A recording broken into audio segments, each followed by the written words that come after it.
Welcome back to this I-24 News Evening Edition. I'm Lucy Arish, and this is the Daily Debate. Pnina Tamano-Shata, an Ethiopian member of the Israeli parliament, was refused permission earlier this week to donate blood during a blood drive in parliament.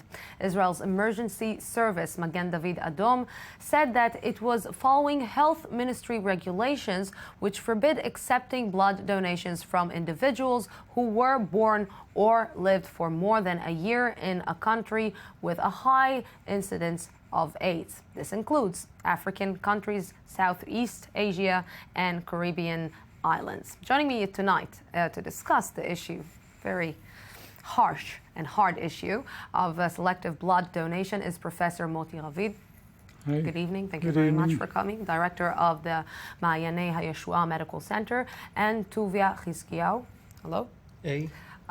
Former editor for IETV, Israel, Ethiopian TV in Israel. Welcome, gentlemen. Thank you very much for coming to the studio. You're welcome. How come it's happening again in Israel in 2013? It's the collision between facts and fiction, or if you want, facts and prejudice. I would say from the outset, there is no objective reason not to take blood from people born in Ethiopia. If they have been in Israel for more than a year, let's say, blood is tested for HIV. Theoretically, a person who was infected will become positive after 3 or 6 months. So anybody who's been here for more than a year is not and is healthy, the chances that he has AIDS are very, very slim. Now there is a paradox. People from South Africa, where there are more than 6 million people with AIDS, that means around 15% of the population, are not excluded from blood donation. People from Ethiopia, where the prevalence of AIDS is around 1.5%, that means 1/10 of that in South Africa, are denied. And to conclude this first sentence, there are no official Ministry of Health regulations. No official. No. We'll just make an emphasis on this.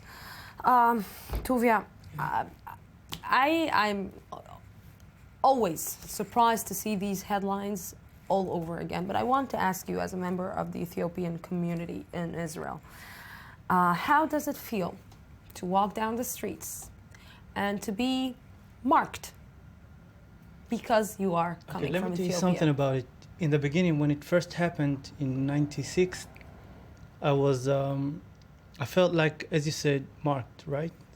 I go in the street and people I'm a photographer also, and I wanted even to have this exhibition of putting 99 HIV positive, and one non-positive, like negative HIV, in the same picture, and say, point your finger on the guy, on whoever has HIV. And I'm positive that 99% of the Israeli population here in Israel would point the finger on that Ethiopian guy. It's called xenophobia. It's dislike the unlike. They don't like Ethiopians, and maybe they fear black people. And I can call it racism. Okay, this is what it is. Racism. I'm not going to maximize it or minimize it. This is just racism, and the thing is that they're trying to do it just because you can find racist taxi driver and you say, oh, he's a stupid guy, he's just a jerk. But what if he has a son and he pollutes his son's brain with racism? So, and his son becomes a doctor, then you have a racist doctor. So it doesn't matter what the guy what the guy wears or what's his title. Racism is racism, and Israel as a country, or as people who always present themselves as victims, you know. We have, we are the ultimate victims, you know, in the Holocaust and everything. You can never blame us with being racist or being like victimizing the other just because we are the ultimate victims, you know. So they always present it as like we're doing it just because the other side is threatening us or hurting us or something, you know. And then you hear this doctor that says that there's no proof that these things should you know work. So how come it happens? Because Ethiopians are good to go to the military, are good to actually fight for Israel, but they're not good to give their blood. Well, you know, to identify this prejudice, this actually existential fear from AIDS with racism is taking it a little bit too far. There is an element of xenophobia, although the Ethiopian community, I think over the last 10 to 15 years, is slowly being integrated. I am old enough to remember the Yemenite immigration to Israel, the Yemenite Jews, who were at that time perceived, again, as aliens and blacks, and there were questions whether they are Jewish, although, contrary to most of the Ethiopians, they spoke Hebrew, although it was not an understandable language to the local Israelis, because the accent was very different. But in spite of that, there was a lot of discrimination at the beginning. Now, Yemenites are part of the community. There is absolutely no discrimination. I mean, I guess this is what's going to happen to the Ethiopian community as well. You need patience. I would like it to happen much earlier, of course. Many Israelis would like it to happen much earlier, but these fears exist. And I'm not sure it's really racism, because Ethiopians are not discriminated on any official basis. Now, this story of with blood. I have to disagree. Sorry, I have to disagree because I said official basis, not practical. Okay. Yeah, okay. The story of the blood has ups and downs, has had ups and downs since the late 80s, actually. 1988 was the first survey, and then 1996, 2007. Every time and again it pops up. Now, still, the number of HIV carriers among the Ethiopian community is larger than in any other Israeli community, but the absolute number is small, and it's getting smaller and smaller. Okay. And there are few new acquisitions in this community. Most of the new acquisitions of AIDS carriers are among homosexuals and drug users, and not necessarily Ethiopians. So this is also vanishing slowly, but the adaptation is slow. The adaptation is slow, and the Ministry of Health is playing, a double game. Yeah, more or less. They don't know, they don't like to know. They're ignorant, an innocent bystander. Well, you know, you didn't hear what I guess see. They could have influenced. I mean, they could have issued direct instructions and then take off the burden from Magen David Adom. Because Magen David Adom feels, in a way, unprotected. Unprotected or being caught in the middle? Yeah, both, actually. Okay, so I can finish with an advice, you know, to the Israeli officials or whatever, you know, whenever they go abroad, you know, and talking about free country and you know and all that, you know, start thinking about yourself as a country, as people who make these things here in Israel. You know, you cannot preach against racism or whatever, you know, free country, free world, you know, with doing all this in here. And the second thing is, I can also add an advice to the Israeli Ethiopians, you know, not to fear all these struggles, because this country is young enough to be built, you know. It's not built yet. We have people from all over the world, and we're still trying to shape the country as it should be. And if it should be the Or Lagoim, as we say, like to the world, you know, we should shape it as one.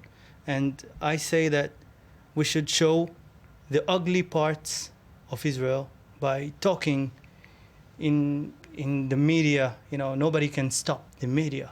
But You know, are part of the media. we should go and talk and preach and interview everywhere, every time, until the Prime Minister of Israel would be ashamed, you know, when he goes to the UN convention or whatever, you know, and trying to talk about the beautiful Israel, you know. I want people to stand there and say, oh, we heard this and that about you and about what you're doing in Israel. And maybe, you know, I'm not offended by what's happening here, really. Shouldn't be. No, I'm not.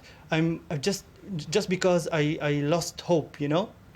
You can only be disappointed when you hope for something. I don't hope for anything. I just, you know, if you don't want, You if, don't if, have if, expectations, you mean? Not You're at- not not- expected any...